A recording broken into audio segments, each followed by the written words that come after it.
Welcome to Cozy Classics Story Hour on 90.3 WMSC Upper Montclair, where my friends and I read you some classic tales to curl up to.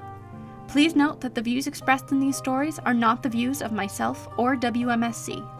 Tonight's stories are Little Brother and Little Sister, The Riddle, The Singing Bone, and Rumpelstiltskin, all by the Brothers Grimm. Grab a blanket, get comfortable, and let's begin.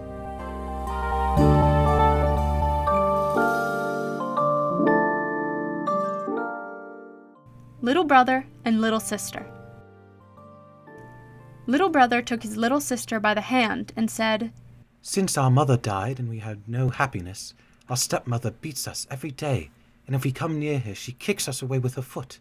Our meals are the hard crusts of bread that are left over, and the little dog under the table is better off, for she often throws it a nice bit. May heaven pity us. If our mother only knew. Come, we will go forth together into the wide world." They walked the whole day over meadows, fields, and stony places, and when it rained, the little sister said, "Heaven and our hearts are weeping together." In the evening, they came to a large forest, and they were so weary with sorrow and hunger and the long walk that they lay down in a hollow tree and fell asleep. The next day, when they awoke, the sun was already high in the sky and shone down hot into the tree.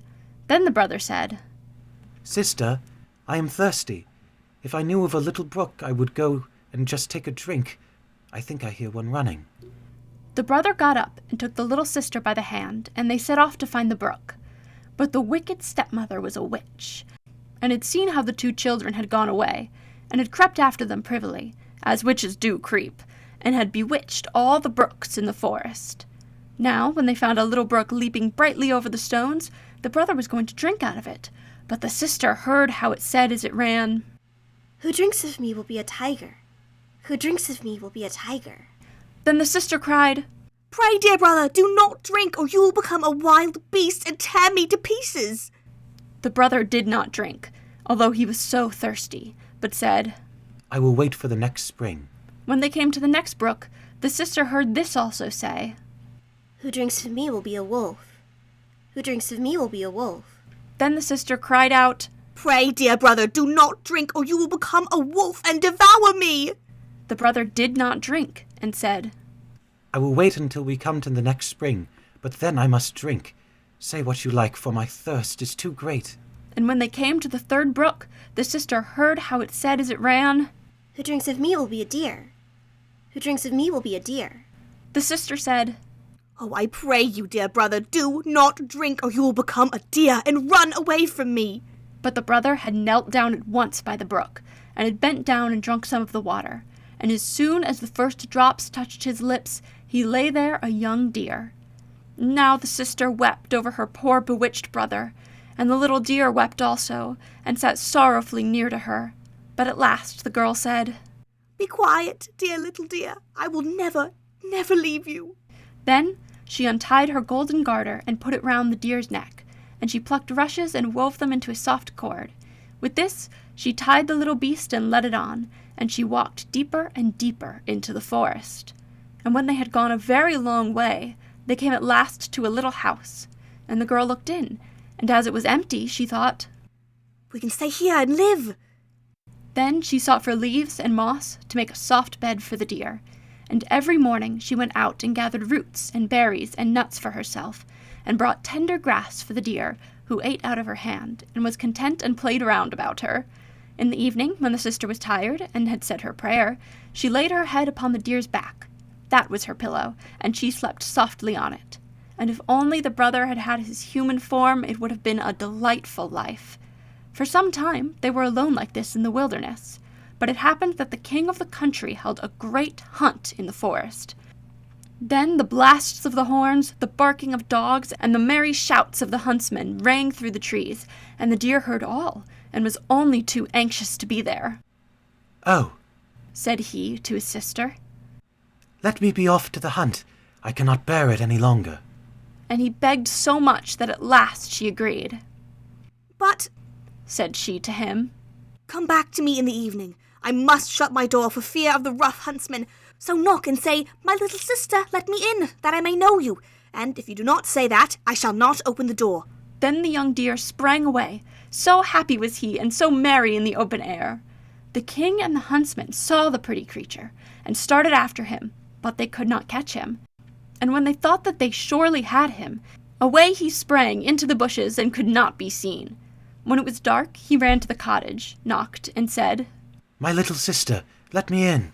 Then the door was opened for him, and he jumped in and rested himself the whole night through upon his soft bed.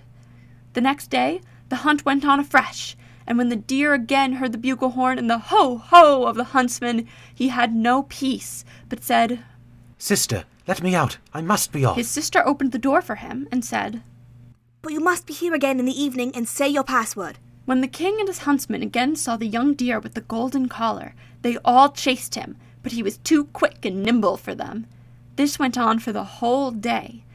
But at last, by the evening, the huntsmen had surrounded him, and one of them wounded him a little in the foot, so that he limped and ran slowly.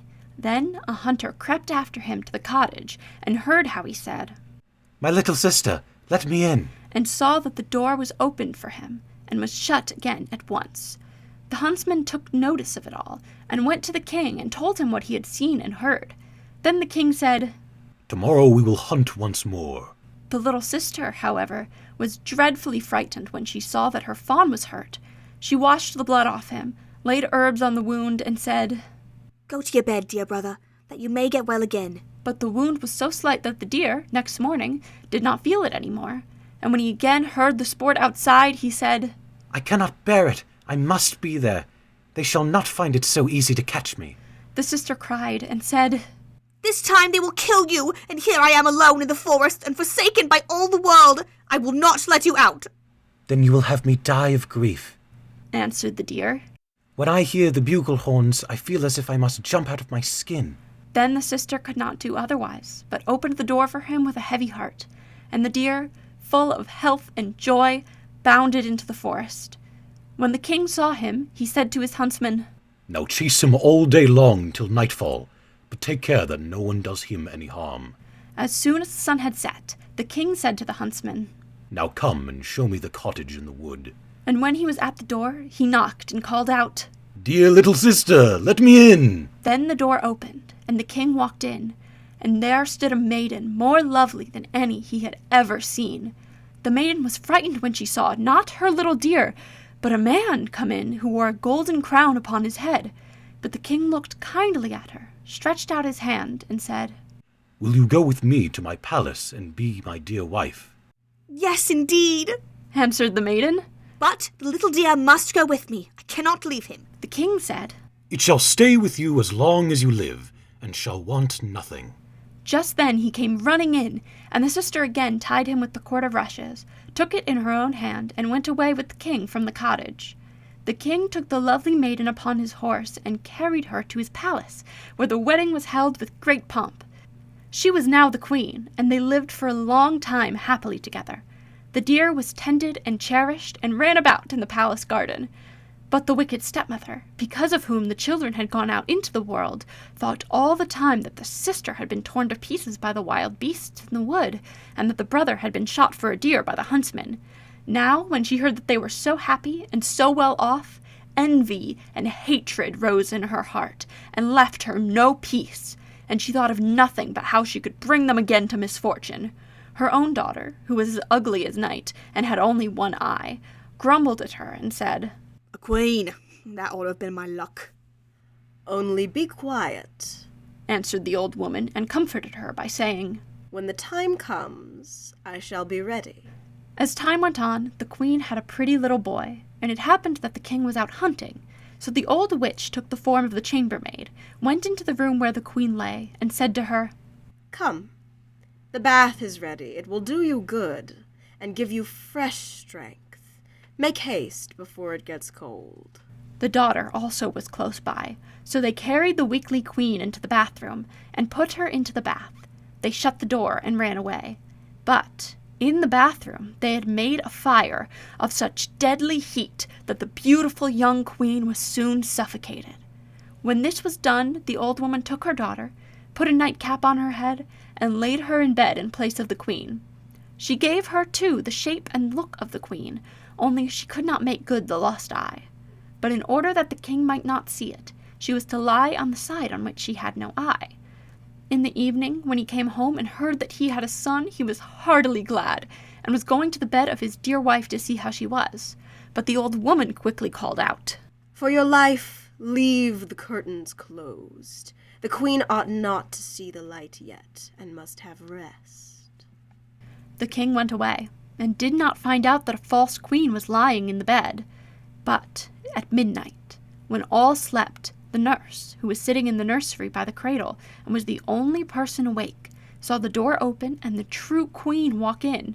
She took the child out of the cradle, laid it on her arm, and suckled it. Then she shook up its pillow, laid the child down again, and covered it with the little quilt. And she did not forget the dear, but went into the corner where it lay, and stroked its back. Then she went quite silently out of the door again.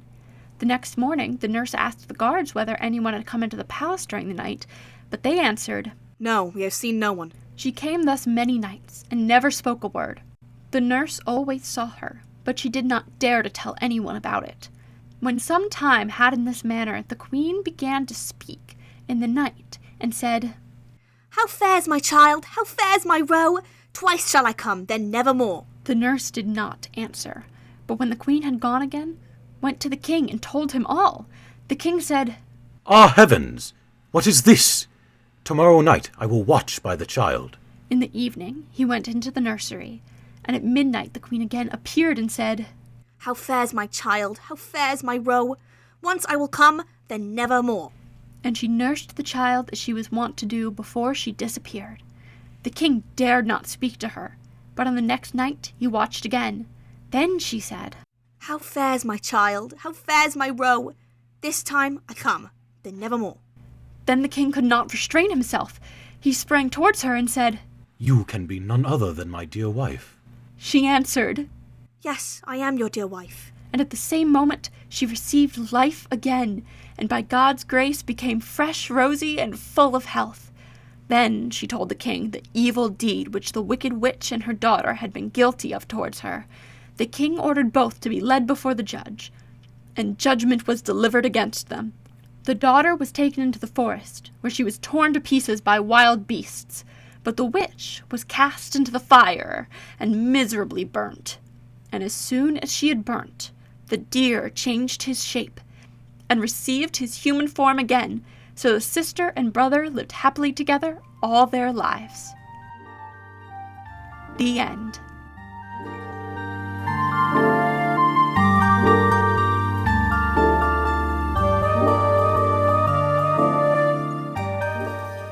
The Riddle. There was once a king's son who was seized with a desire to travel about the world, and took no one with him but a faithful servant. One day he came to a great forest, and when darkness overtook him he could find no shelter, and knew not where to pass the night. Then he saw a girl who was going towards a small house, and when he came nearer he saw that the maiden was young and beautiful. He spoke to her and said, Dear child, can I and my servant find shelter for the night in the little house? Oh, yes, said the girl in a sad voice. that you certainly can, but I do not advise you to venture it. Do not go in. Why not? Asked the king's son. The maiden sighed and said, My stepmother practices wicked arts. She is ill-disposed towards strangers. Then he saw very well that he had come to the house of a witch. But as it was dark, and he could not go further, and also was not afraid, he entered. The old woman was sitting in an armchair by the fire, and looked at the stranger with her red eyes. Oh, good evening. Growled she, and pretended to be quite friendly. Take a seat and rest yourselves. She blew up the fire, on which she was cooking something in a small pot. The daughter warned the two to be prudent, to eat nothing and drink nothing, for the old woman brewed evil drinks. They slept quietly until early morning. When they were making ready for their departure, and the king's son was already seated on his horse, the old woman said, Stop a moment. I will first hand you a parting draught. Whilst she fetched it, the king's son rode away, and the servant, who had to buckle his saddle tight, was the only one present when the wicked witch came with the drink. Take that to your master, Said she, But at that instant the glass broke, and the poison spurted on the horse, and it was so strong that the animal immediately fell down dead. The servant ran after his master and told him what had happened, but would not leave his saddle behind him, and ran back to fetch it. When, however, he came to the dead horse, a raven was already sitting on it, devouring it. "Who knows whether we shall find anything better today?" said the servant. So he killed the raven and took it with him. And now they journeyed onwards into the forest the whole day, but could not get out of it. By nightfall they found an inn and entered it. The servant gave the raven to the innkeeper to make ready for supper. They had, however, stumbled on a den of murderers, and during the darkness 12 of these came, intending to kill the strangers and rob them. Before they set about this work, they sat down to supper, and the innkeeper and the witch sat down with them, and together they ate a dish of soup, in which was cut up the flesh of the raven. Hardly, however, had they swallowed a couple of mouthfuls before they all fell down dead, for the raven had communicated to them the poison from the horseflesh. There was no one else left in the house but the innkeeper's daughter, who was honest and had taken no part in their godless deeds. She opened all doors to the stranger and showed him the heaped-up treasures. But the king's son said she might keep everything, he would have none of it, and rode onwards with his servant. After they had travelled about for a long time, they came to a town in which was a beautiful but proud princess, who had caused it to be proclaimed that whosoever should set her a riddle which she could not guess, that man should be her husband. But if she guessed it, his head must be cut off. She had 3 days to guess it in, but was so clever that she always found the answer to the riddle given her before the appointed time. 9 suitors had already perished in this manner, when the king's son arrived, and, blinded by her great beauty, was willing to stake his life for it. Then he went to her and laid his riddle before her. "What is this?" said he. "One slew none, and yet slew 12. She did not know what that was. She thought and thought, but she could not find out. She opened her riddle books, but it was not in them. In short, her wisdom was at an end. As she did not know how to help herself, she ordered her maid to creep into the lord's sleeping chamber and listen to his dreams, and thought that he would perhaps speak in his sleep and discover the riddle. But the clever servant had placed himself in the bed instead of his master, and when the maid came there, he tore off from her the mantle in which she had wrapped herself, and chased her out with rods. The second night, the king's daughter sent her maid-in-waiting, who was to see if she could succeed better in listening. But the servant took her mantle also away from her, and hunted her out with rods. Now the master believed himself safe for the 3rd night, and lay down in his own bed. Then came the princess herself, and she had put on a misty grey mantle, and she seated herself near him. And when she thought that he was asleep and dreaming, she spoke to him, and hoped that he would answer in his sleep, as many do. But he was awake, and understood and heard everything quite well. Then she asked, "One slew none, what is that?" He replied, "A raven, which ate of a dead and poisoned horse, and died of it." She inquired further. "And yet slew 12? What is that?" He answered, "That means 12 murderers, who ate the raven, and died of it." When she knew the answer to the riddle, she wanted to steal away, but he held her mantle so fast that she was forced to leave it behind her. Next morning, the king's daughter announced that she had guessed the riddle, and sent for the 12 judges and expounded it before them. But the youth begged for a hearing, and said, "She stole into my room in the night and questioned me. Otherwise she could not have discovered it." The judges said, "Bring us proof of this." Then were the 3 mantles brought thither by the servant, and when the judges saw the misty grey one which the king's daughter usually wore, they said, "Let the mantle be embroidered with gold and silver, and then it will be your wedding mantle." The end.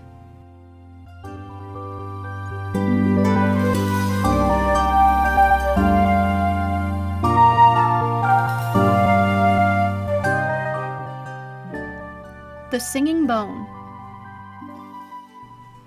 In a certain country, there was once great lamentation over a wild boar that laid waste the farmers' fields, killed the cattle, and ripped up people's bodies with his tusks.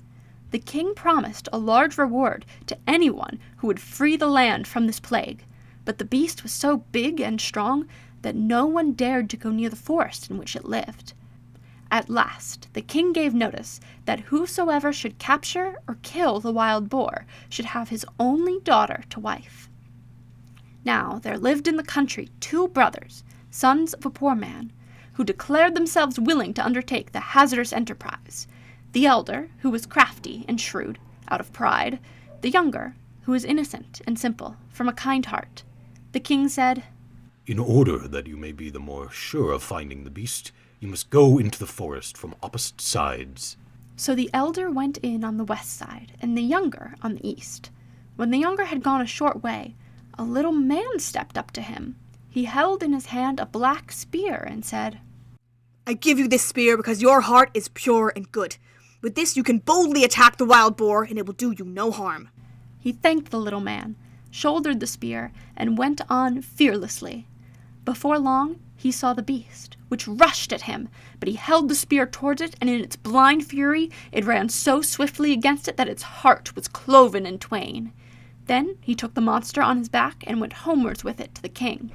As he came out at the other side of the wood, there stood at the entrance a house where people were making merry with wine and dancing. His elder brother had gone in here, and, thinking that after all the boar would not run away from him, was going to drink until he felt brave. But when he saw his young brother coming out of the wood laden with his bounty, his envious evil heart gave him no peace. He called out to him, Come in, dear brother, rest and refresh yourself with a cup of wine. The youth, who suspected no evil, went in and told him about the good little man who had given him the spear wherewith he had slain the boar. The elder brother kept him there until the evening, and then they went away together. And when in the darkness they came to a bridge over a brook, the elder brother let the other go first, and when he was halfway across he gave him such a blow from behind that he fell down dead. He buried him beneath the bridge, took the boar, and carried it to the king, pretending that he had killed it, whereupon he obtained the king's daughter in marriage. And when his younger brother did not come back, he said, The boar must have killed him. And everyone believed it. But as nothing remains hidden from God, so this black deed also was to come to light. Years afterwards, a shepherd was driving his herd across the bridge, and saw lying in the sand beneath a snow-white little bone. He thought that it would make a good mouthpiece, so he clambered down, picked it up, and cut out of it a mouthpiece for his horn. But when he blew through it for the first time, to his great astonishment, the bone began of its own accord to sing. Ah, friend that blowest upon my bone, long have I lain beside the water. My brother slew me for the boar, and took for his wife the king's young daughter. What a wonderful horn, Said the shepherd. It sings by itself. I must take it to my lord the king. And when he came with it to the king, the horn again began to sing its little song. The king understood it all, and caused the ground below the bridge to be dug up, and then the whole skeleton of the murdered man came to light. The wicked brother could not deny the deed, and was sewn up in a sack and drowned. But the bones of the murdered man were laid to rest in a beautiful tomb in the churchyard. The end.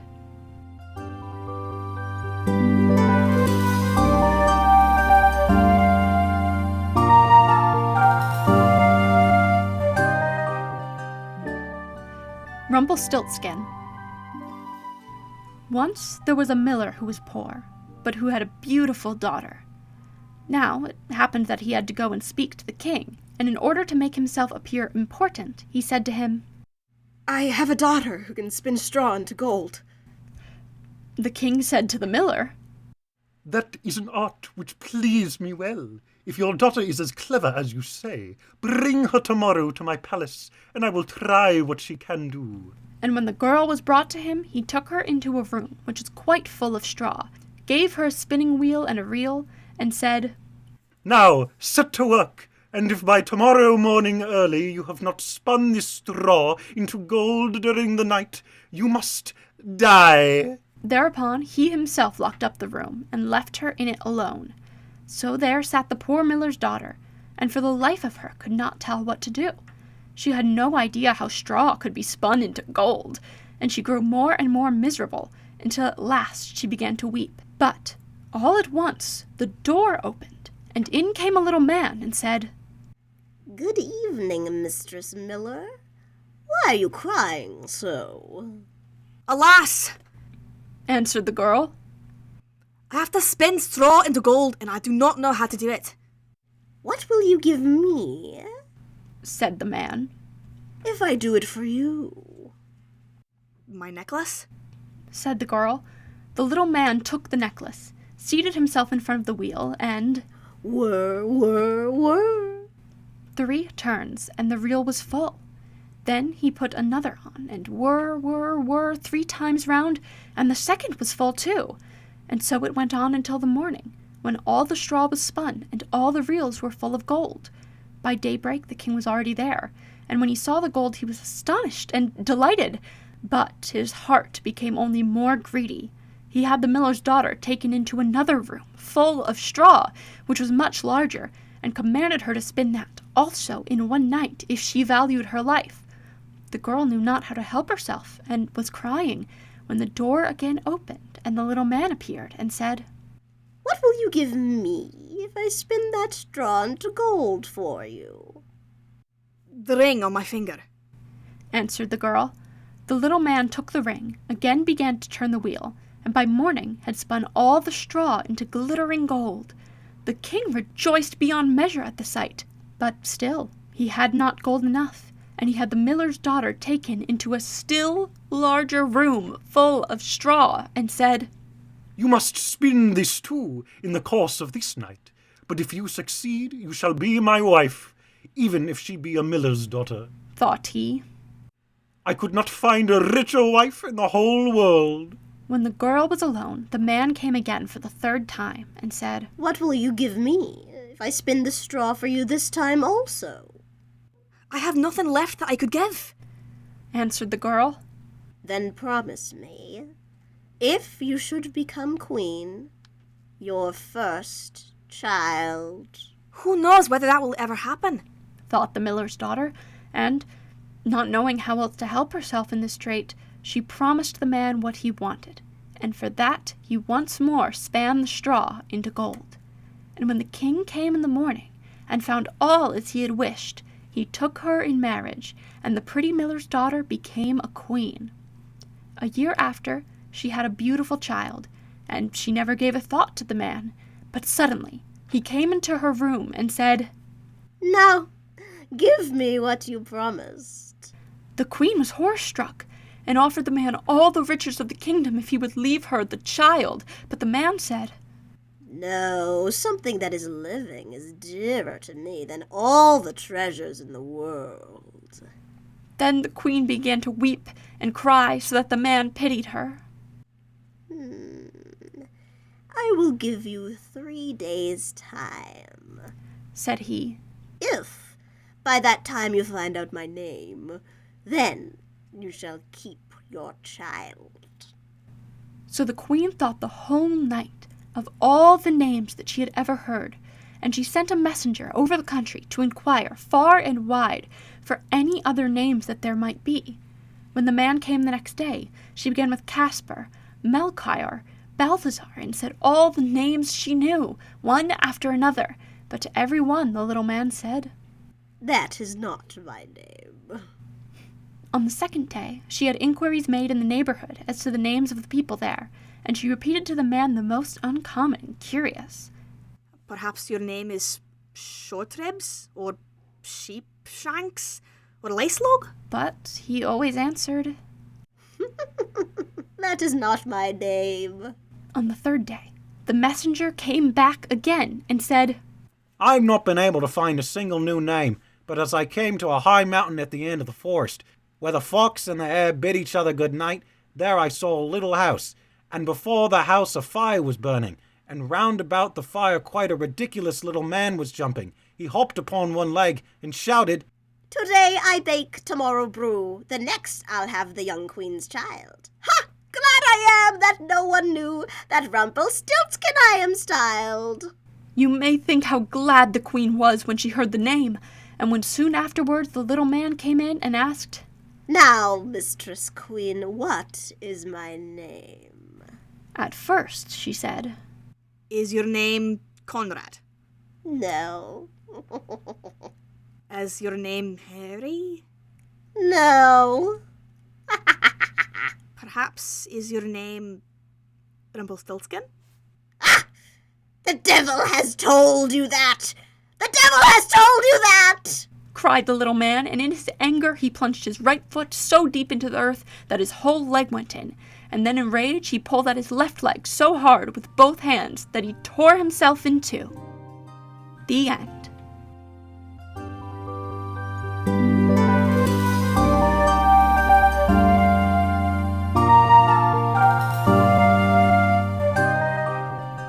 Thank you for listening to Cozy Classic Story Hour.